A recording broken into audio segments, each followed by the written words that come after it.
What's up guys, Coach Az here. Today I want to talk to you a little bit about teaching martial arts. Now, this advice is going to be true regardless of what style you practice. Kickboxing, karate, taekwondo, BJJ, this advice is universal. And the advice I'm going to give you is don't rush to become a teacher. Don't rush to become a coach, sensei, sifu, whatever you want to call it. If you really enjoy your training and you're passionate about your martial art, there can often be this urge, this need to kind of fully dive into it and start teaching. But what a lot of people don't seem to realize is that enjoying training in your martial art and enjoying teaching your martial art are two very different things. Teaching is a skill all in itself, regardless of whether it's martial arts or something else. The ability to be a good teacher and to enjoy the process of teaching is something very separate from being a good fighter. I'll just give you a quick example of this. I knew a woman, she was a world champion kickboxer in multiple organizations. She was a completely legitimate fighter, very capable, very able, and really in her prime. And I invited her to my school to do a little seminar for my students because I just thought it would be great for them to meet her, to interact with her, and for her to share some of her knowledge. She came down to my school one week, she was very excited about doing it, and I basically turned around to the class, I introduced her, and I said, the floor is yours.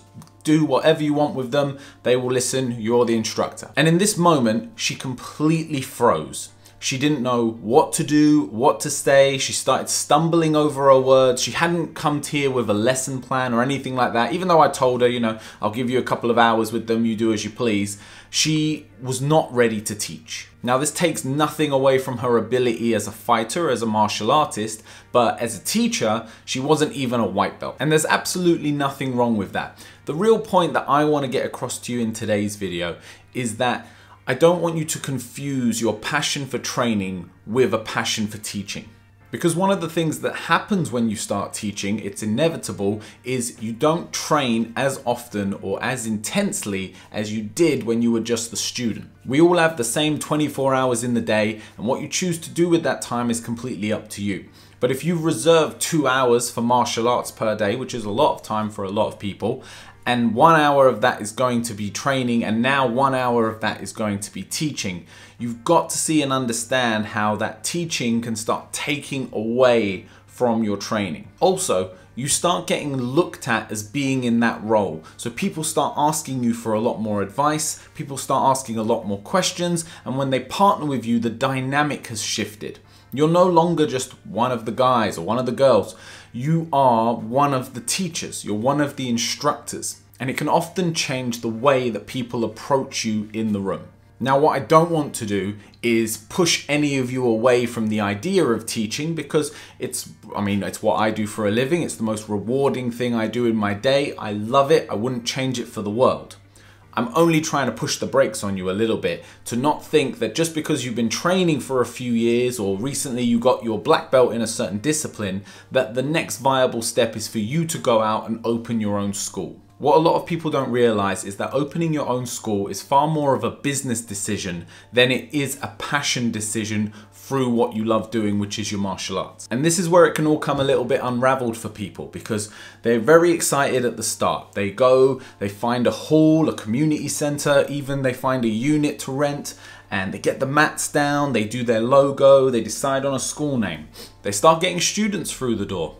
But before you know it, you've now got a very heavy responsibility on you. And you might realize that A, it's a lot more difficult to make money teaching than you ever thought it would be. B, you don't actually teach all the time. If anything, you spend more time managing your website, managing trial bookings, sorting out new members, licensing, insurance, first aid, all these things, this administration, so that you can spend a few hours on the mat doing the thing that you actually think you're going to enjoy. And C, and this is the big doozy of them, there is a higher level of commitment to teaching than there often is to training.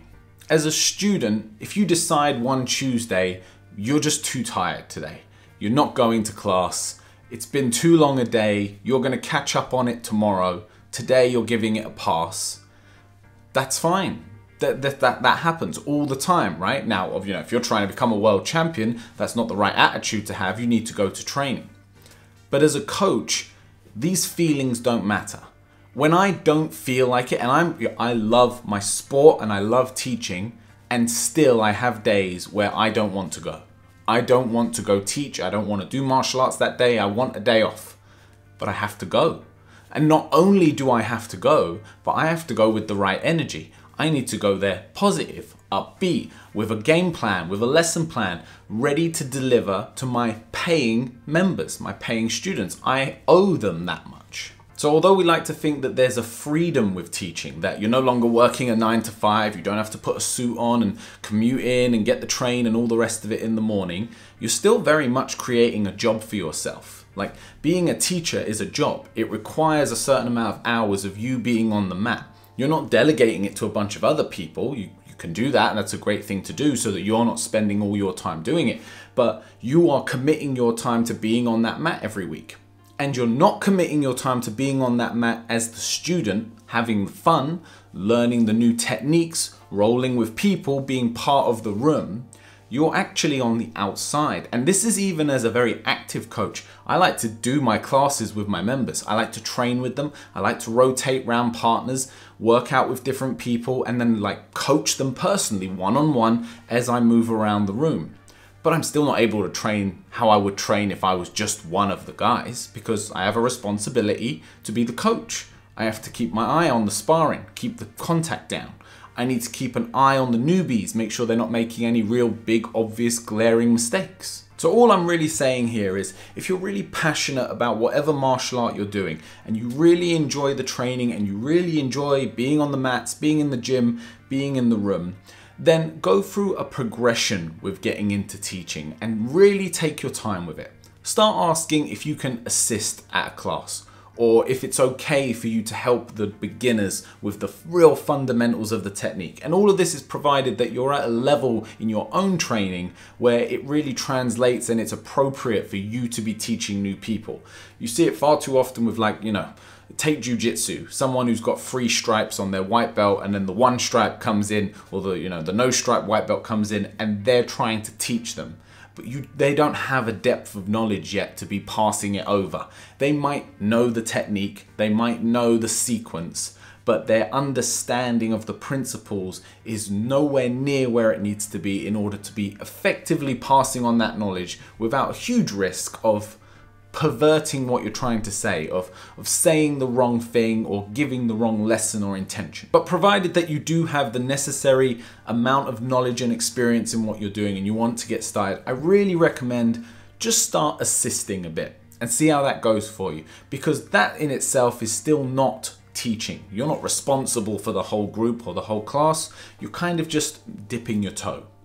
And then you can build up to the idea of maybe covering a class or working a session or being the cover instructor if your instructor is sick or anything like that.